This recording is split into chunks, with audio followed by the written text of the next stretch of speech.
Coming up on today's Lauren's Crazy Pet Show, we introduce you to some of the fluffiest residents of the White House. We'll meet some high-flying canine stars having the time of their lives. And we'll visit a daycare and spa dedicated to pigs.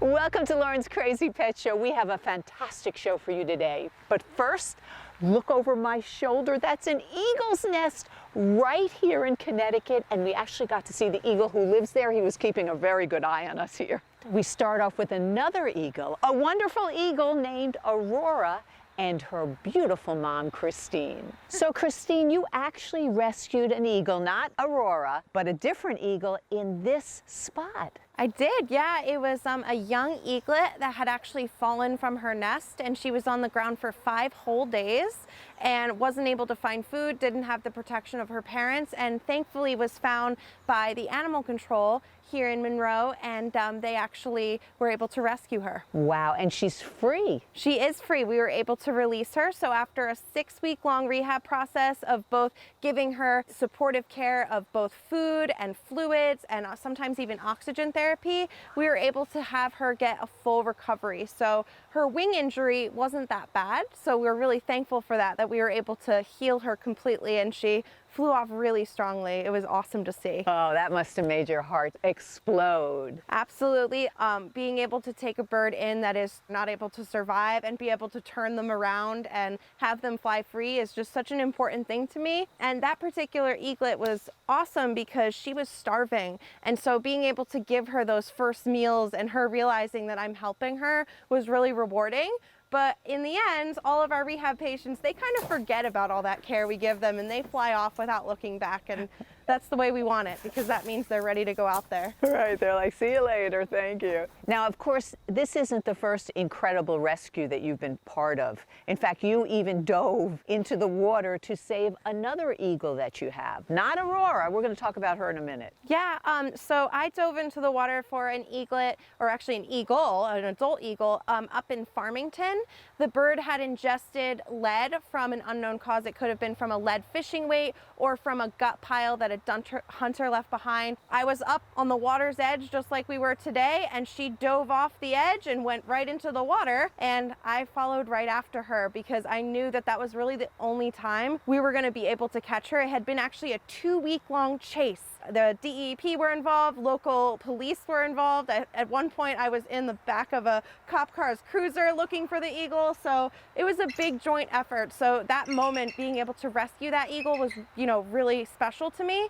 Unfortunately, that eagle didn't make a full recovery to release, but what's important is that eagle was able to recover and continues to live and educate people all about the dangers eagles face. So what we teach people about that case is don't use lead. Use lead-free ammunition when you go hunting, and use lead-free tackle. Oh, and that's your mission, to protect and hopefully release, but as in Aurora's case, she will not be able to be released. No, so this is Aurora, the third eagle, and Aurora is with us. She actually came from a different state, so I did not directly rescue her. There are so many amazing people that dedicate their lives to rescuing animals. Some center out in Illinois actually rescued her off of the side of a road. She was hit by a truck, and they took an x-ray of her left wing, and pretty much everything past her elbow was shattered. And so she's not able to go back to the wild because of her injured wing. So she'll never be able to fly again. What's special about Aurora is she was a young bird when she came into rehab, and so that makes her a trainable candidate. So you can see here she's standing on my glove, she's pretty comfortable. That's because I've worked with her to get her used to me, used to my presence, used to our presence around her.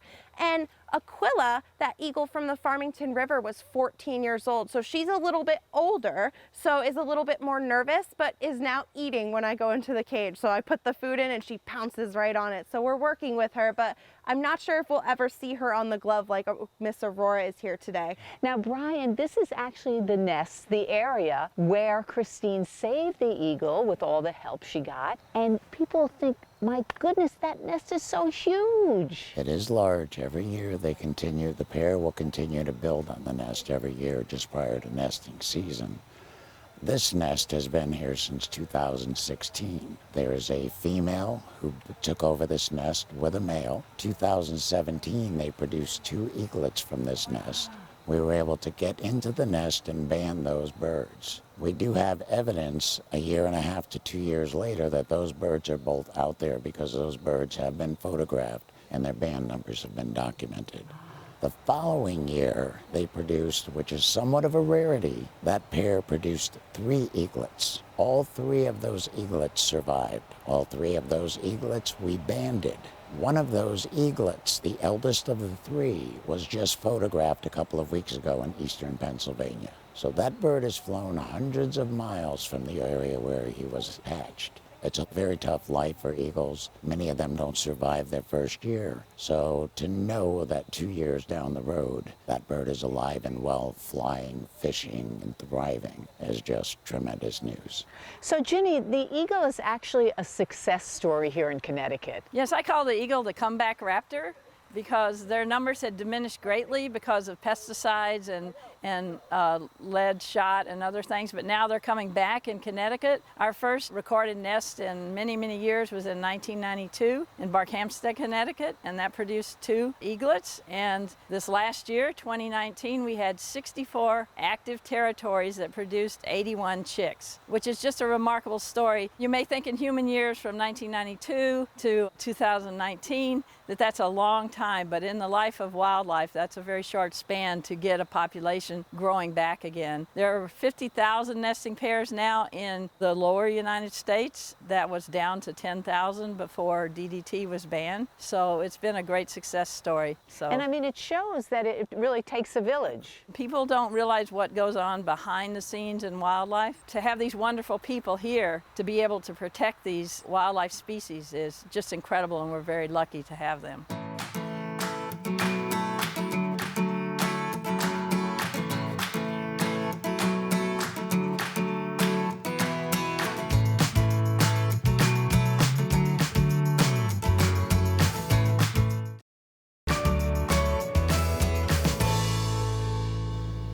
Welcome back to Lauren's Crazy Pet Show. The election is over, but did you know that some of the most famous residents of the White House have been dogs? That's right. We're here in Manhattan at the AKC Museum of the Dog, where they have a marvelous exhibit on presidential pups. Yeah, well, we decided to do it this year because it's election year, and we started looking at what we had in our collection, and we have some paintings of presidential dogs like Millie, Bush's, and Barney and Miss Beasley. But then I started getting into it, wanted to put it in themes of breeds, because that's what the AKC is all about. And there are some very famous dogs that maybe some people don't even remember, like Fala. Yeah, Fala, of course, was FDR's almost constant companion, and he rose to popularity in the age of the newsreel. He would do tricks, and he was very popular with the press. And he was even brought into the famous Fala speech, where Roosevelt was being chastised by the Republicans for supposedly leaving Fala on an island in the Aleutians and having to send a destroyer back to get him. There's a great speech and great timing in front of the Teamsters Union,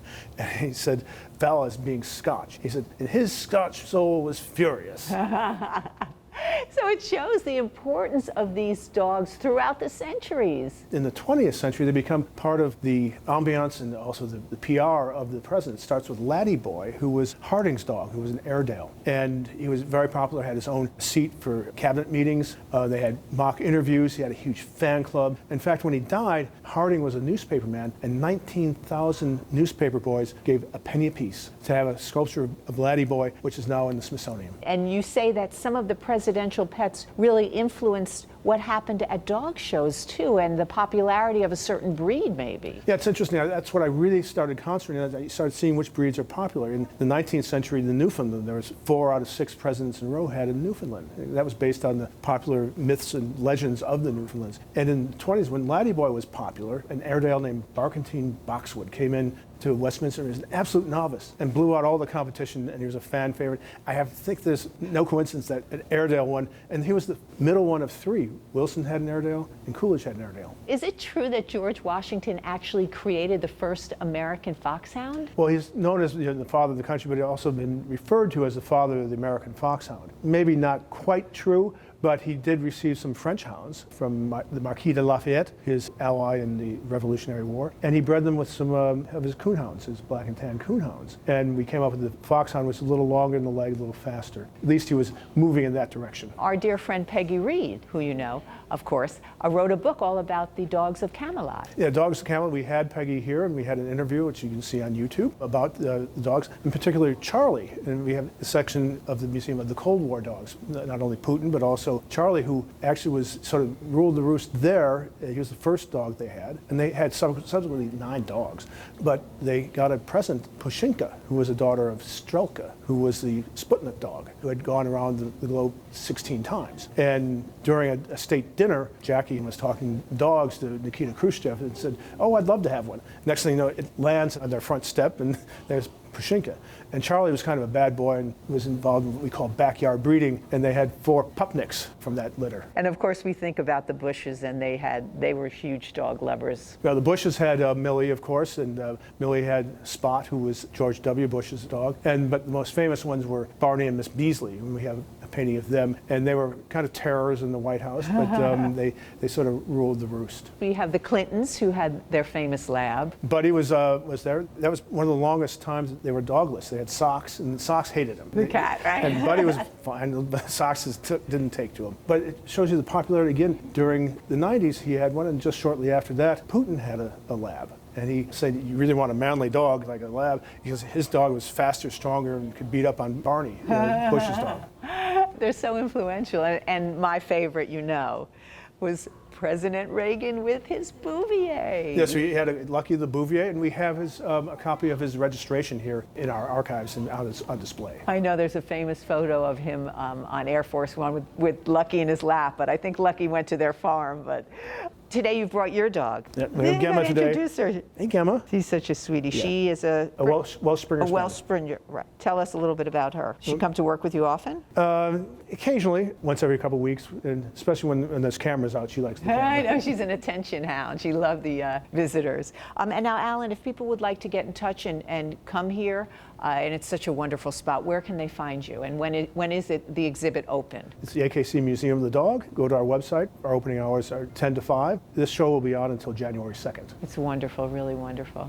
And we can't forget to mention 2 of my favorite, Bo and Sonny, the gorgeous Portuguese water dogs who lived in the Obama White House. And I'm pretty sure they'd be great at our next sport. When we come back, we're hanging with the Canine All-Stars. They would fit in perfectly. We'll be right back.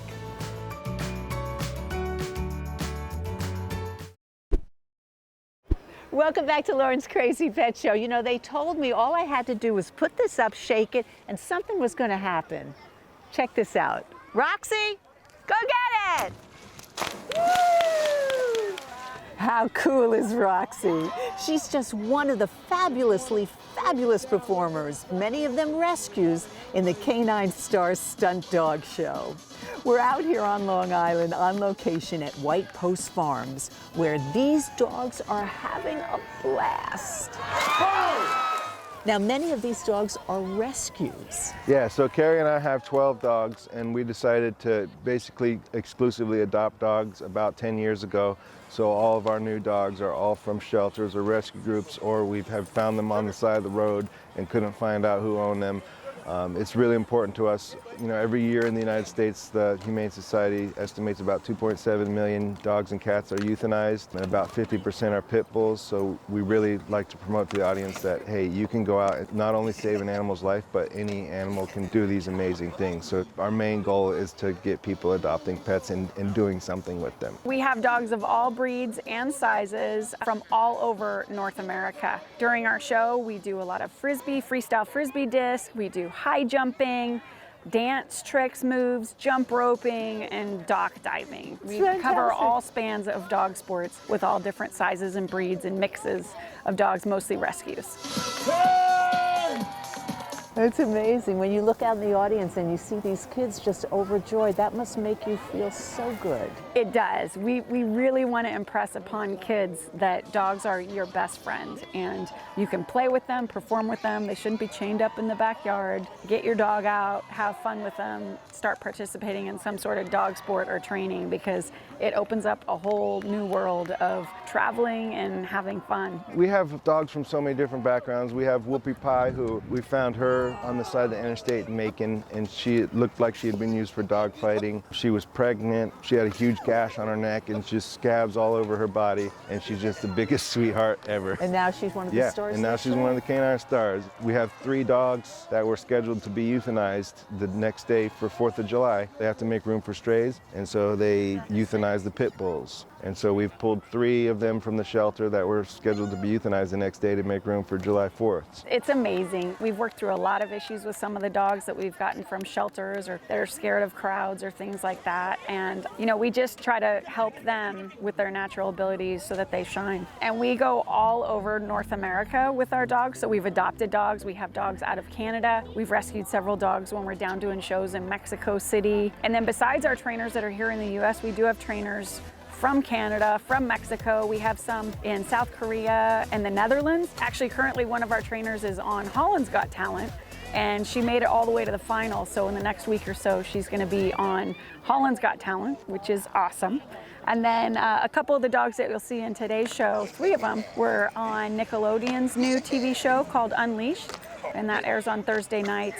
Shazam, Tiger, and Opal will be in that, and they're performing here today too. We really want to show that any dog can do this, any rescue dog. If somebody already has a dog, they can do these sports too. The trick is just find what the dog enjoys, what they like, whether they like to do tricks for treats or play with toys, if they like to swim, and then promote the dog's natural abilities to do what they love and just have fun. It feels really good, and it's really good to show people, say, hey, this guy was scheduled to be euthanized, and look at what he's doing, you know, so it's really amazing. Yeah. Absolutely love it. If people want to follow you, where can they find you? So we're on Facebook. It's Canine Stars, just like that. It's the word canine, not K-9.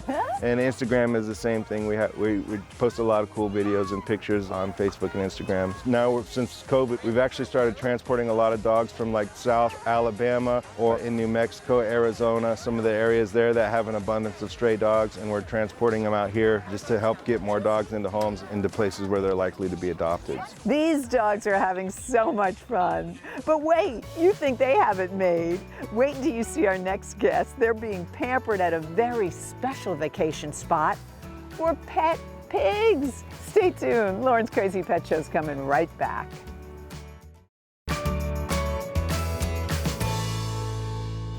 In Buck County, Pennsylvania, there is a beautiful centuries-old farm that has a special mission: to provide daily for all of the needs and comforts of a very healthy population of visiting and resident pet pigs. Hi, my name is Susan Magidson.